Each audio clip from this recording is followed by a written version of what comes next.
সাপে কামড় দিলে যেভাবে তাৎক্ষণিকভাবে কাউন্টার বিষ দরকার হয় রোগীকে বাঁচানোর জন্যে, ঠিক তদ্রূপ। এখন শেখ হাসিনার সেটা তার প্রতিপক্ষের কাছে যত বিশ্রী হোক না কেন, তার নিজের দলের নেতৃকর্মী যারা আছেন তাদের কাছে তার যে কোনো বক্তব্য অমৃতের মতো। এই গেল একটি পার্ট। আর এটা শেখ হাসিনা জানেন। জানার কারণে অবিরতভাবে তিনি এই এক্সাইলে থেকে অর্থাৎ দেশের বাইরে থেকে তিনি বলে যাচ্ছেন কে কী মনে করলো, কে কী সমালোচনা করলো, কে কী আবেগ দেখালো, কে কী বিবেক দেখালো, ডাজ নট ম্যাটার। তার অনেক দুঃখ, তার অনেক কষ্ট। তার কষ্টটা কেমন সেটা আমি জাস্ট একটু উদাহরণ দিই। ৭৫-এর ১৫ই আগস্ট তার বাবার লাশ বাড়ির মধ্যে পড়েছিল। পরিবারের সবাই নিহত। তিনি এবং তার বোন ছিলেন জার্মানিতে। তার লাশ অর্থাৎ তার বাবার লাশ যখন ওখানে পড়েছিল ঠিক সেই সময়টিতে দলে দলে আওয়ামী লীগের লোক বঙ্গভবনে ছুটে গিয়েছিল খন্দকার মোশতাকের কাছে আত্মসমর্পণ করার জন্য, তার ক্যাবিনেটে মোশতাকের ক্যাবিনেটে মন্ত্রী হওয়ার জন্য, এবং অনেকে মোশতাকের কদমবুচি করে নিজের আনুগত্য প্রকাশ করতে চেয়েছিল। এ দৃশ্য শেখ হাসিনা কখনো ভুলেন না এবং যতদিন তিনি ১৭ বছর ক্ষমতায় ছিলেন তার আগে বাংলাদেশে এসে ১৯৮১ থেকে একেবারে শেষ সময়টা পর্যন্ত তিনি প্রতিটি মুহূর্তে সেই কথাগুলো স্মরণ করেন।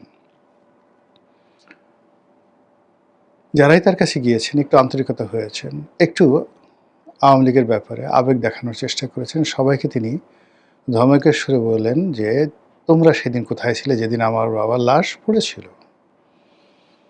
আবার এখন তিনি বলেন একান্ত আপনজনের কাছে যে আমার বাবা যে দৃশ্য দেখতে পাননি সে দৃশ্যটা আমি দেখেছি। এই শহর থেকে অর্থাৎ ঢাকা থেকে আমাকে চলে আসতে হয়েছে ১৭ বছর, যাদের জন্য আমি সকল দুর্নাম বদনাম মাথায় নিয়েছি।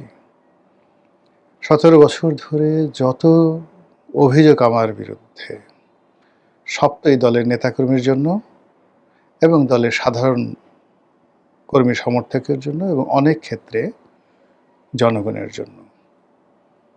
তো আমার যে বিদায়, সেই বিদায় বেলায় তাদের ভূমিকা কী? আমার বিরুদ্ধে যেদিন মৃত্যুদণ্ডের রায় হলো, ফাঁসির রায় হলো, সেদিন এই বাংলাদেশে কোথাও ১০,০০০ লোক একত্র হয়েছে।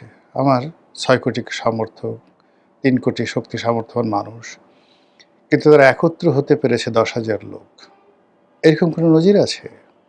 কাজেই আমি কি করব তাদের জন্য? এটা তার একান্ত ভাবনা। মানুষ হিসেবে, আওয়ামী লীগের সভানেত্রী হিসেবে এটা তার মানবিক আবেদন, মানবিক অনুভূতি। কিন্তু নেতা হিসেবে, লিডার হিসেবে তিনি যখন চিন্তা করেন যে আমার তো আসলে কারো মুখের পানে চেয়ে থাকার সময় নেই।